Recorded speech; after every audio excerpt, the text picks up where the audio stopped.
Movie के शुरू होते ही हम एक स्ट्रीट शेफ काओ को देखते हैं। वो बहुत मजे मजे के खाने बनाया करता था। इसका एक छोटा सा रेस्टोरेंट है, मगर वो उसको साफ रखता है और अपने प्रोफेशन से भी बहुत प्यार करता है। लेकिन जो पास्ट में काओ के साथ हुआ वो बहुत ही बुरा था। उसके फादर ने सिर्फ इसलिए उसे एक शेफ के पास छोड़ दिया कि वो कुकिंग को सीख सके। गाओ ने डिसाइड कर लिया था कि एक दिन वो बहुत बड़ा शेफ बनेगा और हर वो चीज हासिल करेगा जो वो अपने बचपन में ना कर सका। गांव के फादर एक बहुत अच्छे शेफ थे और अब तक तो वो बहुत ही कमाल शेफ बन चुके थे, एक तरह के मास्टर शेफ। लेकिन उनका बेटा यानी गाओ उनसे बहुत नफरत करता था, क्योंकि उसने अपना बचपन यानी चाइल्डहुड अपने फादर के बगैर गुजारा था। वो उन्हें मिस भी किया करता था, लेकिन इससे उसके फादर को कोई फर्क ही नहीं पड़ता था। दूसरी तरफ गांव के फादर यानी वही मास्टर शेफ भी इस बात से खुश थे कि दुनिया को नहीं पता कि इनका बेटा भी है, और ये बात गांव को और सैड करती थी। अब सीन बदलता है और हम एक और फेमस, हैंडसम और यंग शेफ को देखते हैं। वो बहुत ही रिच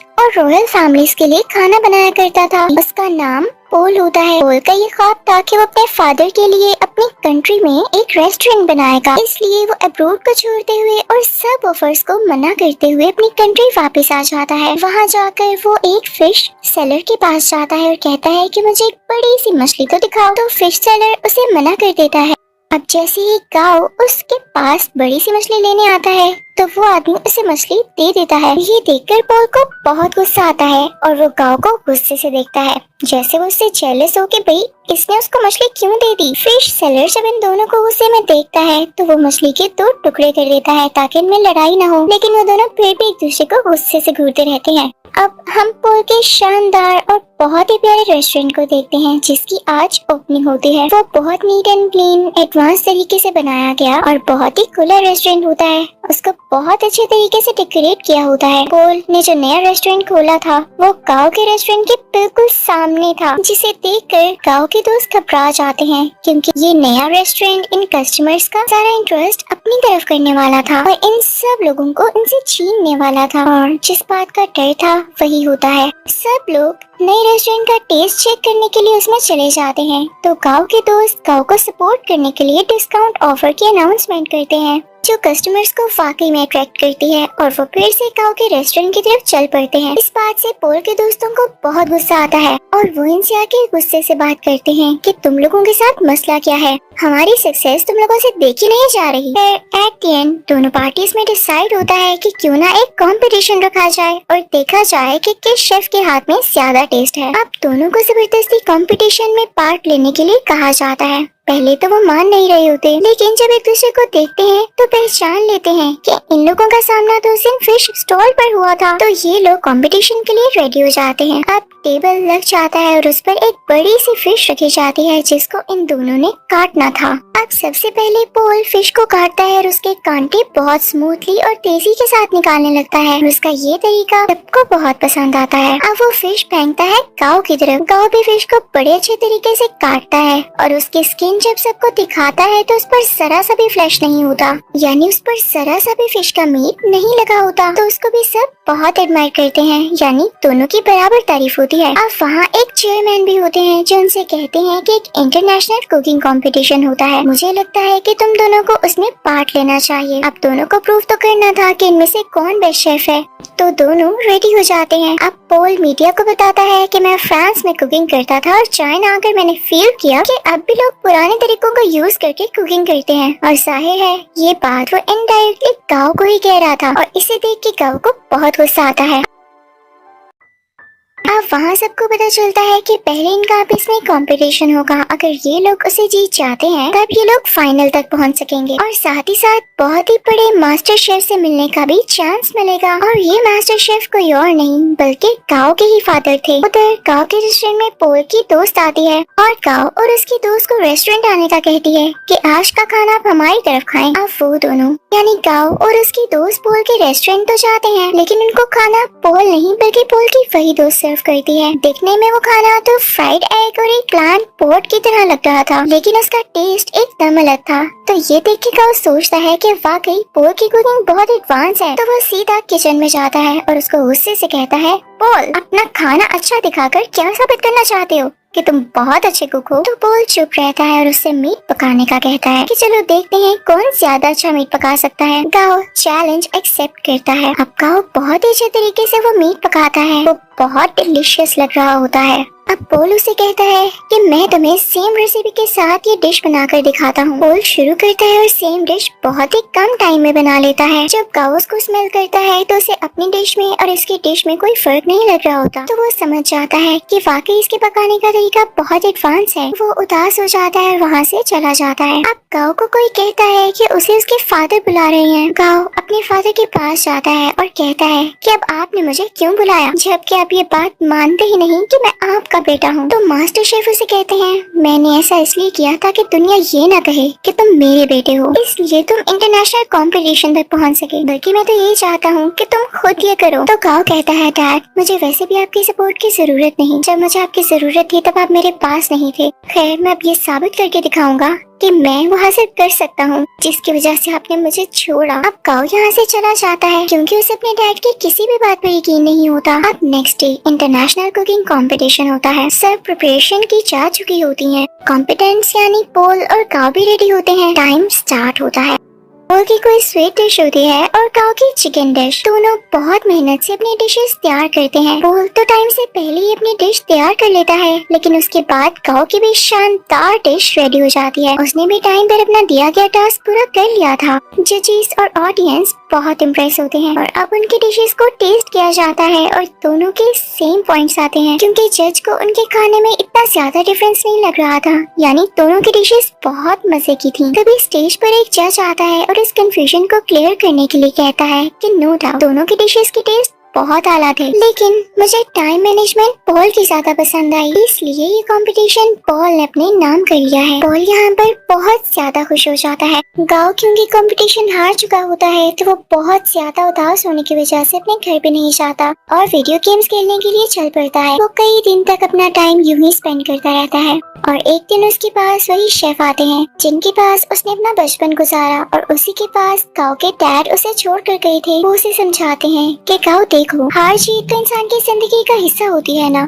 अगर आज तुम नहीं जीत सके तो क्या जरूरी है कि कल भी नहीं जीत पाओगे। लेकिन गाओ घर जाने के लिए तैयार ही नहीं था। उसे बहुत समझाने के बाद कन्विंस कर लिया जाता है कि उसे घर जाना होगा और अगले कंपटीशन की तैयारी करनी होगी। अब पोल बहुत ज्यादा खुश होने की वजह से अपने रेस्टोरेंट जाता है। वो बहुत एंजॉय करता है। उसके सामने उसके दोस्त बैठे होते हैं तो बातों बातों में उसके दोस्त उसे कहते हैं पोल तुम अपनी दोस्त को चांस क्यों नहीं देते हो, वो इतने टाइम से तुम्हारे साथ है, तुम उस पर ट्रस्ट तो करो, उसे अलाउ करो कि वो इंटरनेशनली तुम्हें रिप्रेजेंट कर सके, तुम्हारे रेस्टोरेंट का नाम ऊंचा कर सके। तो पोल उसे कहता है हाँ वो मेरी अच्छी दोस्त जरूर है, इस बात से मैंने मना नहीं किया, लेकिन यार उसे खाना तक पकाना नहीं आता, वो कैसे मेरे रेस्टोरेंट को इंटरनेशनली रिप्रेजेंट कर सकती है। तो उसका दोस्त और बातें करने लगता है और उसकी बातों से ये लग रहा होता है जैसे ये उसकी दोस्त के साथ ही मिला हुआ है और इनके दिल में लालच आ रही है। तभी वहाँ पर पोल की वही दोस्त आती है और उसके सामने सूप की 2 कप रखते हुए कहती है पोल क्या तुम मुझे बता सकते हो कि इनमें से किस में सॉल्ट ज्यादा है। तो यहाँ पर पोल खामोश हो जाता है क्योंकि उसमें टेस्ट करने की एबिलिटी ही नहीं होती, उसके टेस्ट बर्ड्स ऐसा कर ही नहीं सकते थे और ये नेचुरली था। तो इस बात की वजह से पोल को बहुत दुख होता है कि उसकी अपनी दोस्त ने उसके बाकी दोस्तों के साथ मिलकर उसे चीट किया और धोखा दिया। तो अब उसकी दोस्त कहती है क्या हुआ पोल, तुम समझते थे कि मैं तुमसे प्यार करती हूँ, ये तुम्हारी गलत फहमी थी। आजकल ऐसा कहाँ होता है, मैंने तो तुमसे दोस्ती सिर्फ इसीलिए की थी ताकि तुम्हें यूज करके इंटरनेशनल कंपटीशन में जा सकूं। वैसे जाना तो मेरे लिए पॉसिबल नहीं था, लेकिन आज तक जो मैंने तुम्हारा राज रखा उसके बदले में तुमने मुझे क्या दिया। क्या तुम मुझे एक ऑफर नहीं कर सके? लेकिन अब नहीं, अब मैं खामोश नहीं रहूंगी क्योंकि मैं भी इस कंपटीशन में जा सकती हूँ। अब यहाँ पर एक और बड़ी बात रिवील होती है कि पोल की दोस्त पोल के ही दोस्त के साथ मिलकर पोल को चीट कर रही थी क्योंकि वो दोनों अब रिलेशनशिप में थे और पोल के अगेंस्ट ही एक साजिश यानी कॉन्स्पिरेसी चल रहे थे कि पोल के रेस्टोरेंट को बेच देंगे और उनसे जो पैसे आएंगे उनसे अपनी लाइफ स्टार्ट करेंगे। लेकिन पोल भी ऐसा होने दे नहीं सकता था। पोल बहुत उदास हो जाता है और अपने रेस्टोरेंट से बाहर आ जाता है। रात हो चुकी होती है और वो बाहर बैठकर ड्रिंक करने लगता है। तभी उसे गाओ भी देख लेता है और उसके पास आके कहता है पोल तुम उदास क्यों बैठे हो यार, तुम तो जीत चुके हो, तुम्हें खुश होना चाहिए। तो पोल उससे कहता है हाँ जीत तो चुका हूँ पर हार भी बहुत कुछ चुका हूँ। खैर तुम छोड़ो, तुम्हें एक बात बताता हूँ, सामने ये बैनर देख रहे हो, वो इनफैक्ट काओ के फादर यानी उसी मास्टर शेफ की पिक्चर होती है। तो पोल उसकी तरफ इशारा करके कहता है कि ये मेरे आइडियल है, मैं चाहता हूँ मैं इनकी तरह बनूं। तो काओ आगे से हल्का सा मुस्कुराता है और कहता है पोल ये मेरे फादर हैं, तुम यही सोचते हो ना कि अच्छे इंसान है और तुम इनके जैसा बनो, तो मैं तुम्हें बताऊं मेरे फादर दिल के बहुत बुरे हैं। काओ उसे अपने पास्ट की स्टोरी बताने लगता है कि उन्होंने मेरे साथ क्या क्या किया। पहले तो पोल कहता है काओ तुम मजाक कर रहे हो यार, बस कर दो। लेकिन काओ उसे बताता है नहीं, वो मुझे बचपन में वाकई में छोड़ गए थे सिर्फ इसलिए कि मैं उनके प्रोफेशन को अपना नहीं पा रहा था। मैंने अपना सारा बचपन उनके बगैर गुजारा है। तो पोल कहता है अच्छा उदास नहीं हो, अब हम क्या कर सकते हैं। तो काओ से कहता है बॉटल्स फेंक सकते हैं। तब वो दोनों खाली बोतल्स स्पैनर की तरफ फेंकने लगते हैं और बहुत खुश होते हैं। यहाँ पर इन दोनों में दोस्ती हो जाती है और ये सीन बहुत ही ज्यादा क्यूट है। अब पोल जब वहाँ से अपने रेस्टोरेंट वापस जाता है तो देखता है कि उसके दोस्त उसके रेस्टोरेंट का सौदा कर रहे होते हैं। तो पोल उनसे कहता है ये क्या हो रहा है, तुम लोग मेरी इजाजत के बगैर ऐसा कर भी कैसे सकते हो। तो उसके दोस्त उससे कहते हैं मुझे ये बताओ इंटरनेशनल कंपटीशन में अपने साथ किसको लेकर जाओगे, क्योंकि राउंड 2 में अकेले नहीं पका सकते, आपके साथ आपका पार्टनर होना लाजमी होता है। क्या तुम अपनी दोस्त को लेकर जाओगे। तो पोल कहता है मेरा दिमाग नहीं खराब, मैंने डिसाइड कर लिया है कि मैं किसे अपने साथ लेकर जाऊंगा जो कि वाकई डिजर्विंग है। पोल यहाँ पर काओ का नाम लेता है तो ये सुनकर उसके दोस्त काफी जेलस होते हैं। उनमें से एक कहता है पोल याद रखना तुम्हारा करियर मिट्टी में मिल जाएगा। तो पोल उसे अपने सर से हिट करता है, उन सबको वहाँ से भगा देता है। जब ये सारे लोग चले जाते हैं तो काओ का वही गार्डियन शेफ पोल से कहता है पोल वाकई तुमने ये सोचा है कि तुम काओ को अपने साथ लेकर जाओगे। तो पोल कहता है हाँ क्यों नहीं, और साथ ही वो काओ के शोल्डर पर पैट करता है और कहता है हाँ ये डिजर्विंग है। सब बहुत खुश होते हैं। अब यहाँ पे कंपटीशन की तैयारियां शुरू हो जाती हैं। दोनों में ये डिसाइड होता है कि पोल काओ को अपने नए तरीके सिखाएगा जबकि काओ पोल को अपने पुराने तरीके जिस तरह से वो कुकिंग करता है। काओ पोल से कहता है तुम परेशान मत होना, अगर तुम्हारे टेस्ट बड्स काम नहीं करते मैं तुम्हारा टेस्ट वापस लाने में तुम्हारी मदद करूंगा। वो उसे समझाता रहता है कि इस तरह करो। पोल भी उसे नए नए तरीके बताता रहता है और यहाँ पर इन दोनों का काफी अच्छा टाइम स्पेंड हो जाता है। ये रोज खाना बनाने की प्रैक्टिस करते, साथ साथ डांस करते, सिंगिंग करते और बातें करते। और अब यहाँ इन दोनों की दोस्ती और भी गहरी हो चुकी थी। अब वो दिन भी आ जाता है जब इंटरनेशनल कंपटीशन का राउंड 2 होता है। ये दोनों अपनी डिश बहुत अच्छे तरीके से बनाने लगते हैं और कम ही टाइम में बहुत अच्छी स्वीट डिश तैयार कर लेते हैं जो कि जजेस को इतनी ज्यादा पसंद आती है कि वो कहते हैं हमने आज तक ऐसी डिश नहीं खाई। और ये राउंड ये दोनों विन कर लेते हैं और सही कहा जाता है कि यूनिटी इज स्ट्रेंथ। अब इसके बाद शुरू होना होता है थर्ड राउंड जो कि कुछ दिन बाद था और ये कंपटीशन इनका उसी मास्टर शेफ यानी काओ के फादर के साथ था। तो यहाँ पर पोल काओ से कहता है मुझे लगता है कि तुम इस कंपटीशन को जीत सकते हो तो तुम चले जाना। तो काओ पोल से कहता है तुम बहुत अच्छे शेफ हो, तुम्हें तो एडवांस तरीके भी पता है, तुम मेरे से भी ज्यादा अच्छा कर सकते हो। तो पोल कहता है नहीं ऐसी बात नहीं, देखो मैंने अपने फादर का ड्रीम पूरा किया अपना रेस्टोरेंट बनाकर, तो तुम अपने फादर का ड्रीम पूरा करो ना। वो तुम एक बहुत अच्छा शेफ देखना चाहते थे तो तुम उनके सामने जाकर कुकिंग करो और उन्हें प्रूव कर दो कि तुम बहुत अच्छे शेफ बन सकते हो।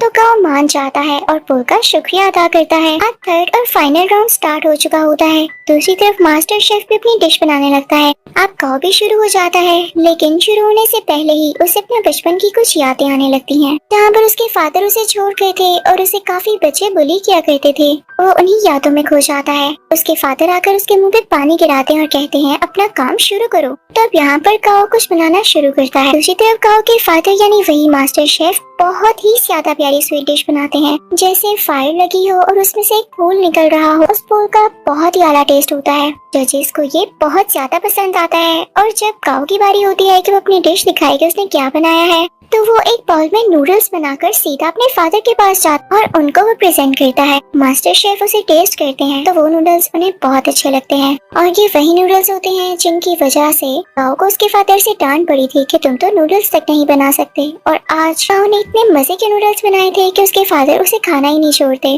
और नूडल्स को वाइल्डली खाने लगते हैं। वो अपने बेटे को रोक के कहते हैं शाबाश बेटा, तुमने बहुत अच्छा नूडल्स बनाए। वो यहाँ पे काफी इमोशनल हो जाते हैं तो ऑडियंस को भी पता चल जाता है कि एक तो इनका सरनेम सेम है और इन लोगों का बिहेवियर देख के भी यही लग रहा है कि ये बेटा और बाप है। यहाँ पर काओ का ख्वाब भी पूरा हो चुका था और उनके फादर का भी। अब उधर हम रेस्टोरेंट में देखते हैं कि पोल और काओ अब साथ काम करते हैं और उनकी ऑडियंस पहले से कई ज्यादा है, यानी उनके पास और भी ज्यादा कस्टमर्स आते हैं। लोग उनका खाना बहुत ज्यादा पसंद करते हैं और इनके रेस्टोरेंट में अब रौनक ही रौनक हो जाती है। इसी के साथ ये मूवी यहीं पर एंड